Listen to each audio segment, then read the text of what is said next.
Primera victoria de la selección boliviana de fútbol en la eliminatoria de Sudamérica.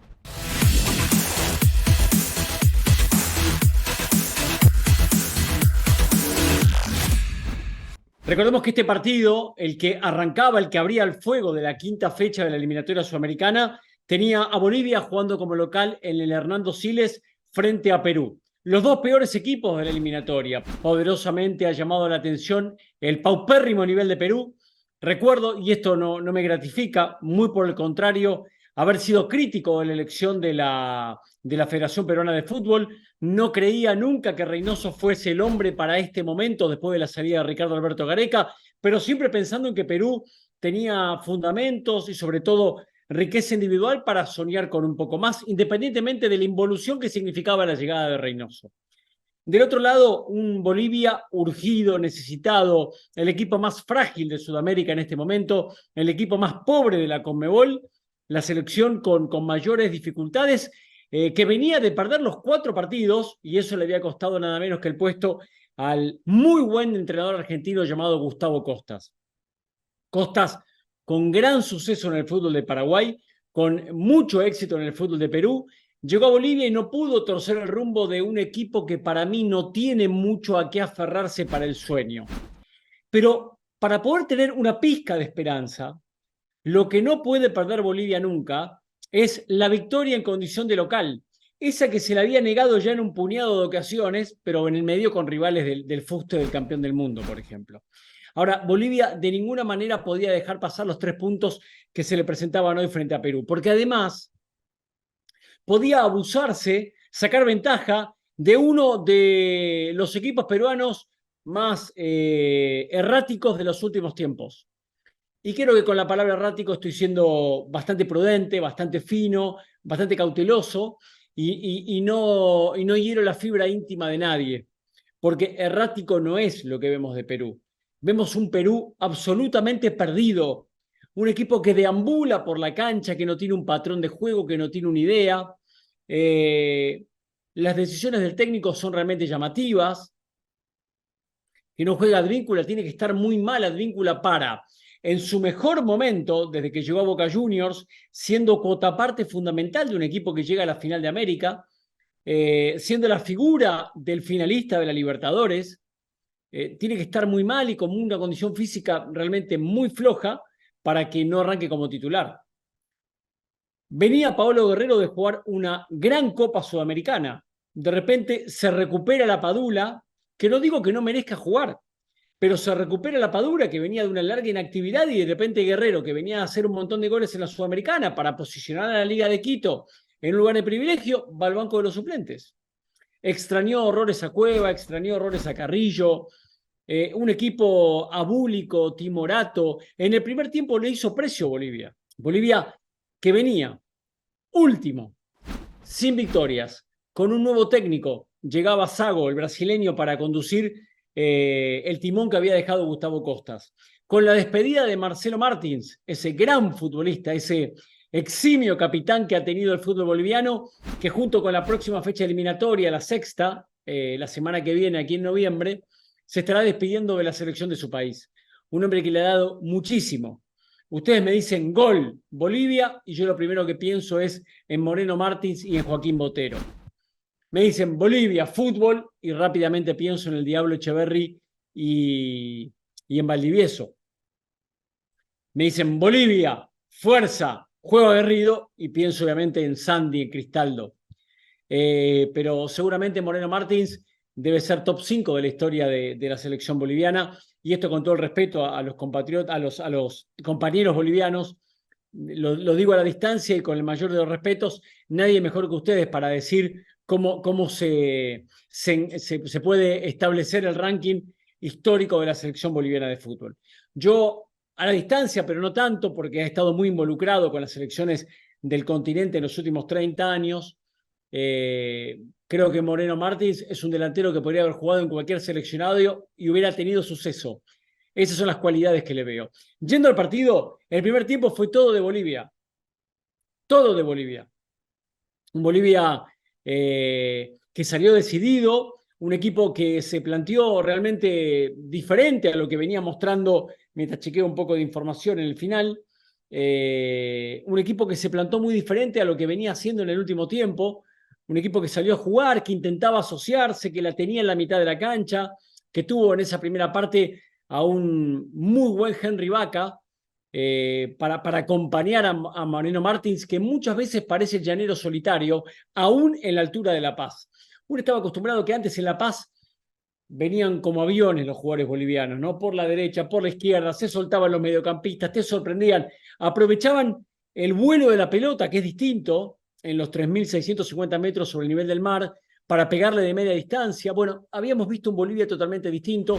El de hoy fue un Bolivia mucho más parecido a lo que estábamos acostumbrados.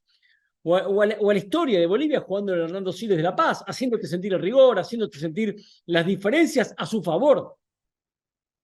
Y Bolivia se fue al descanso con mucha justicia ganando 1-0. Yo quiero decir que hoy Perú tocó el suelo. Hoy Perú besó la lona. Hoy Perú mordió el polvo. Creo que más bajo no se puede caer. Es verdad que hay un condicionamiento, que los jugadores no son los mismos en la altura que en el llano. Pero el nivel de la selección peruana de fútbol creo que hoy tocó fondo. Que no hay nada peor que esto y que el equipo no puede jugar peor. ¿Sabrá la Federación Peruana qué tiene que hacer con Reynoso si a una fecha del final de este lapso eliminatorio de 6 jornadas no creo que tenga mucho sentido tocar nada? Creo que Reynoso debe dirigir el próximo partido en condición de local. Creo que eso no tiene que ser una duda. Pero después sí, sentarse y evaluar, analizar qué se hace, porque no se olviden que la otra parte de la eliminatoria pasada, Gareca también andaba mal, hubo un punto de inflexión y después en la reanudación Perú jugó como no había jugado en la primera parte y logró el repechaje. Bueno, van a faltar 12 partidos y encima la eliminatoria se reanuda en septiembre.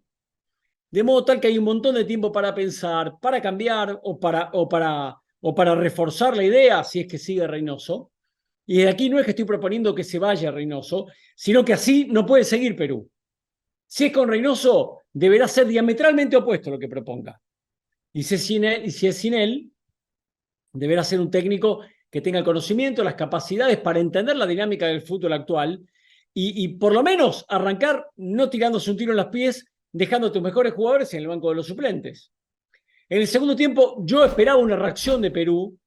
Por momentos la noté, por momentos la vi, creo que quedó ciertamente evidenciada, con un poco más de tenencia de balón, con el ingreso de Guerrero, con el ingreso para mí tarde de Advíncula. Pudo haber tenido la posibilidad del descuento, pero antes de eso ya era cuesta arriba la tarea porque había llegado el gol de Ramiro Vaca, el otro Vaca, los Vaca, los homónimos, Henry y Ramiro marcando los goles del equipo de Sago, el 2-0 increíblemente anulado, y aquí quiero decir que el VAR llegó para poner justicia, más no para que los árbitros se laven las manos todo el tiempo. Ya los árbitros casi no tienen incidencia, ya casi no tienen injerencia, no se involucran, no toman decisiones. ¿En serio había que ir al VAR a ver la posición del futbolista de Bolivia? De ninguna manera. Así como me resultó realmente llamativo que haya que ir al VAR para darse cuenta que Reina simuló, que no había infracción de Vizcarra, que nunca lo tocó.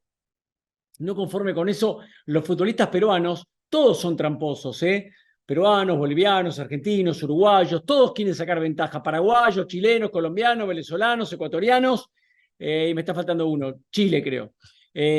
Todos quieren sacar ventaja. Es mentira que quieren justicia. Es mentira que quieren que el árbitro cobre bien. Quieren que el árbitro los favorezca, aun cuando esto signifique perjudicar al rival sin que lo merezca. Eso es lo que van a protestar todo el tiempo. Quieren beneficios, no quieren justicia. Entonces Zambrano, no conforme con que le estaban regalando un penal, pedía que lo expulsen al arquero. Bueno, por suerte el VAR intervino 2 veces para modificar el rumbo de un partido que hubiera sido realmente injusto. Primero que no le dieran el segundo gol a Bolivia y después que le dieran el penal a Perú porque Vizcarra ni lo tocó. A Reina que fue perfectamente amonestado por el árbitro. Un Perú que tocó fondo, que ahora es el último de la eliminatoria de Sudamérica, paradojas del destino, un equipo que viene de jugar el Mundial de Rusia y que viene de disputar el repechaje para ir a Qatar, hoy es el último de la eliminatoria más fácil de la historia de Sudamérica. Juegan 10 y 7 tienen premio. El 70% tiene un premio. 6 van en forma directa al Mundial y el séptimo juega el repechaje. Hoy Perú no solo está en el 30% que no tiene premio, sino que está último, cómodamente último, con 1 punto sobre 15. Bolivia ahora le saca 2 de ventaja. Está último con Ecuador, que arrancó con -3. Perú tocó fondo, me entristece, me enoja.